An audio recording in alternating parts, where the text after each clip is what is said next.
There is a lot of noise out there, and it will continue to grow. Noise around technology, noise around tools, you name it, there's noise. Why will the noise continue to persist? Well, the noise is going to continue to persist because it ends up distracting you from the things that are most important, the things that you're supposed to be working on, the things that you need to actually get done. Over the course of the next couple of weeks, I'm going to get deep into jobs to be done. And I want to focus today on building out the fundamentals. People will talk about fundamentals. They'll say that it's important to do the fundamentals, but they won't talk about what the specific fundamentals are.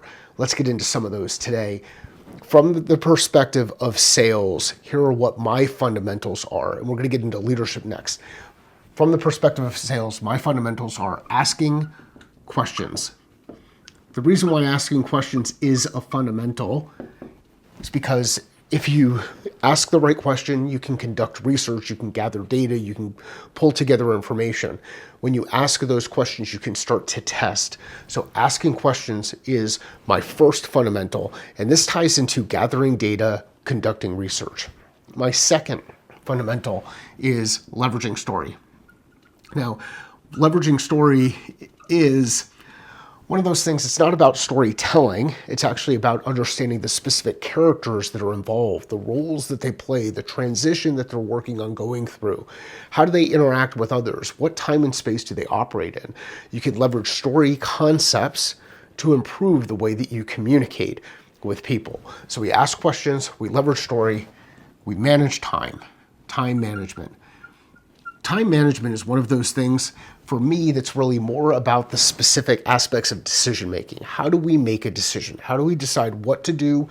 And more importantly, what not to do? What do we decide to cut off? So time management and decision making. And then the fourth one for me from a sales perspective is project management. And the reason why project management is so important to me is this is one of those things where you think about it in this context. What we're doing is we're taking people and resources and energy, all of the resources, and we're making sure that we're putting them in the right place at the right time and that things get done in the right order. Who are we actually going to call to action? What is that specific action? When does it need to be done by?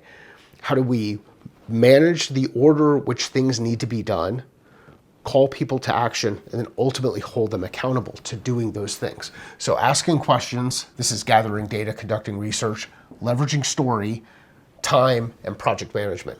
These are my four foundational pillars.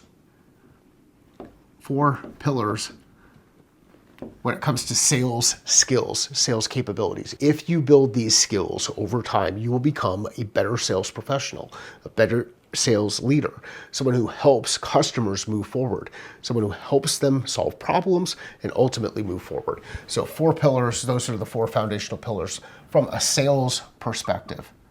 Now let's talk about leadership. From a leadership perspective, the first one is problem solving.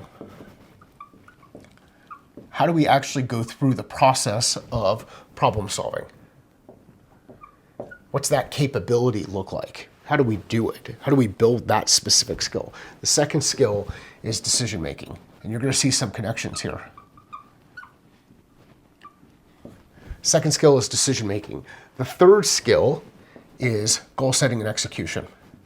How do we actually achieve results? So we've got on the leadership side, we have problem solving, the ability to go in and solve a problem, decision making, the ability to go in and make a decision, execution, the ability to go in and execute, achieve a specific result. Fourth one, design. And the fifth one is communication. When you put all of these together, you can build not only sales capability, but sales leadership capability.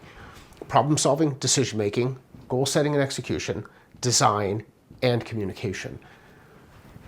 Asking questions, gathering data, leveraging story, understanding roles, managing time, that decision-making piece, doing the right things, the right order, project management, calling others to action, getting the structure put together, building out your 30, 60, 90s. If you build out these fundamental skills, then you're in a position where you can improve your capability to execute both as a sales professional and as a leader. Over the course of the next bit of time, I'm going to go into some deep detail around what each of these skills are, how you can get better at each of these skills. Here's the takeaway from all of this. Number one, I don't think you can perfect any of these. You don't get to the end and be like, I am as good as I could ever be at solving problems, or I am as good as I could ever be as making a decision. But over time, you add in additional capabilities. You start to build the strength. You hone these skills. And as you hone these skills, you'll become the professional or the leader or the combination of professional and leader that you can become. You can build upon those strengths. You can ultimately make the biggest impact that you can have on the people that you have an opportunity to work with. The thing that I like to think about when it comes to these 9 kind of core fundamental skills, whether we're talking about leadership or we're talking about sales, is that as you apply these skills, you can create your specific version of the things you do best. Think of the Sun Tzu quote. There are no more than 5 primary colors, but with the combination of those colors, you can create any hue imaginable. He talks about that in the context of senses. You can create any taste imaginable. If you go through this, you can build out your own personal capabilities and own the person that you are. I'd love to hear what you think about these skills. I'd like to know what you think I missed. You can find your catalyst at findmycatalyst.com.